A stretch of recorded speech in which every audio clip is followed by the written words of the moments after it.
আসসালামু আলাইকুম।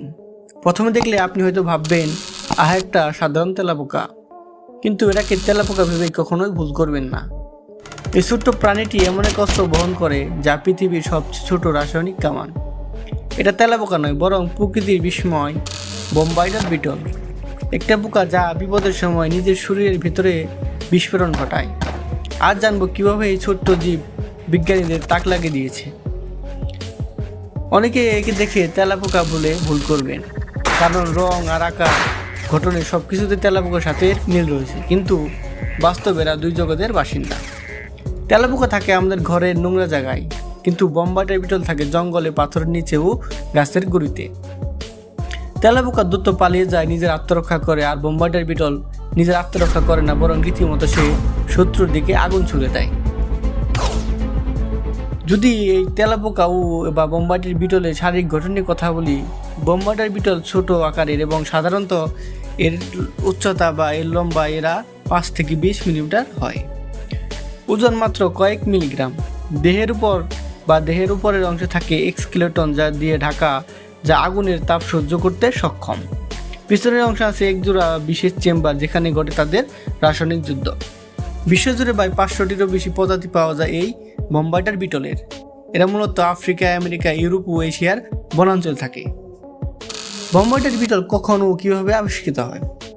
বোম্বাইডার বিটলকে প্রথম বৈজ্ঞানিক গবেষণা শুরু হয় 1820 সালের দিকে, যখন ইউরোপিয়ান কীটতত্ত্ববিদরা লক্ষ্য করেন যে এরা বিপদে পড়লে কিছু একটা গরম তেল ছুড়ে দেয়।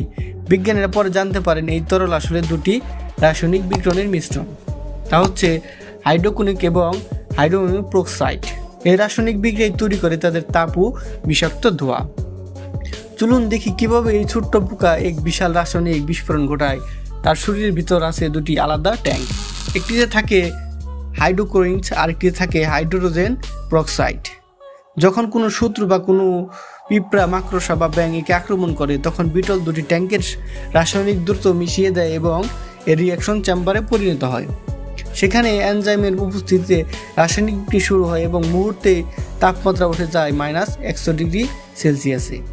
তারপর সেই গরম তরল এবং বাষ্প পেছনের নল দিয়ে বিস্ফোরণের শব্দে বের হয় এবং পপ পপ করে সেটা শত্রুর দিকে আক্রমণ করে।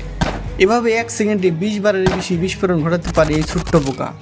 এই স্প্রে এতটাই শক্তিশালী যে শত্রুর পানি চোখে বা মুখে গেলে সঙ্গে সঙ্গে গলে যায় এবং শত্রু পালিয়ে যেতে বাধ্য হয়। কতটা মারাত্মক এর আক্রমণ! এখন প্রশ্ন হচ্ছে, এটা কি মানুষের জন্য বিপজ্জনক? উত্তর হলো খুব একটা নয়। এর বিষ মানুষকে মারে না বা মানুষকে বড় ধরনের কোনো আঘাত করে না, তবে ত্বকে লাগলে পুরো বা জ্বালার অনুভূতি দিতে পারে। ছোট্ট প্রাণীর ক্ষেত্রে অবশ্য প্রাণঘাতী হতে পারে। এই বিস্ফোরণ শুধু আত্মরক্ষার জন্য নয়, আক্রমণের জন্য নয়। প্রকৃতিতে এমন কিছু সঠিক বা এমন কিছু রাসায়নিক প্রতিরক্ষা ব্যবস্থা আর কোনো পোকার মধ্যেই পাওয়া যায় না। বোম্বাইডার বিটল শুধু পোকা নয়, এটি একটি জীবন্ত কেমিক্যাল ল্যাব। বিশ্বের বিজ্ঞানীরা আজও গবেষণা করছেন কিভাবে এত ছোট দেহে এত নিখুঁত রাসায়নিক রিঅ্যাকশন হয়, আর কিভাবে পোকাটি নিজেকে সেই তাপ থেকে রক্ষা করে। এমনকি কিছু কিছু ইঞ্জিনিয়ার এই বিটলের শরীরের মেকানিজম দেখে নতুন ধরনের মাইক্রো ইঞ্জিন ও ফুয়েল ইঞ্জেকশন সিস্টেম এবং রোবোটিক স্প্রে প্রযুক্তি তৈরি করেছেন, যা বোম্বাইডার বিটলকে অনুসরণ করে তারা করে এসেছেন। প্রকৃতিতে এই বিটল পরিবেশ রক্ষার ভারসাম্য রক্ষায় ভূমিকা রাখছে। এরা পিঁপড়া, পোকা এবং অন্যান্য ছোট পোকা খেয়ে ফসল ও গাছকে রক্ষা করে।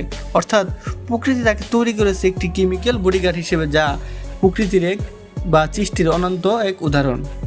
কিছু অবিশ্বাস্য তথ্য হচ্ছে, একটি বোম্বাইডার বিটল তার বিষাক্ত স্প্রে প্রতি সেকেন্ডে 20 বার বা পরপর 20 বার থেকে বেশি ছুটতে পারে। একবার স্প্রে করার পর শব্দ হয় পপ পপ বা ক্লিক ক্লিক এর মতো। এই পদ্ধতির নাম এসেছে ফরাসি শব্দ বোম্বাইডার থেকে, যার অর্থ কামানচোরা। বিজ্ঞানীরা এখনও বোঝার চেষ্টা করছেন কিভাবে এটি নিজেকে বিস্ফোরণের চাপ থেকে রক্ষা করে বা কিভাবে এটা সম্ভব। তাহলে এখন বুঝলেন যে পোকাটি আপনাকে তেলাপোকা ভেবেছিলেন, যে তা আসলে প্রকৃতির এক জীবন্ত বিস্ময়। বোম্বাইডার বিটল আমাদের শিখায় ছোট ছোট প্রাণী মানেই দুর্বল নয়। প্রকৃতি যেন প্রতিটি প্রাণীকে দিয়েছেন তার নিজস্ব প্রতিরক্ষা কৌশল। তারপরের বার কোনো ছোট পোকাকে দেখলে ভয় নয় এবং কৌতূহল নিয়ে দেখবেন এর ভিতরে হয়তো লুকিয়ে আছে প্রকৃতির কোনো অজানা রহস্য। ভিডিওটি ভালো লাগলে অবশ্যই লাইক দিবেন, আর এমনই চমৎকার ফ্যাক্ট জানতে চ্যানেলটিকে সাবস্ক্রাইব করতে ভুলবেন না। আসসালামু আলাইকুম।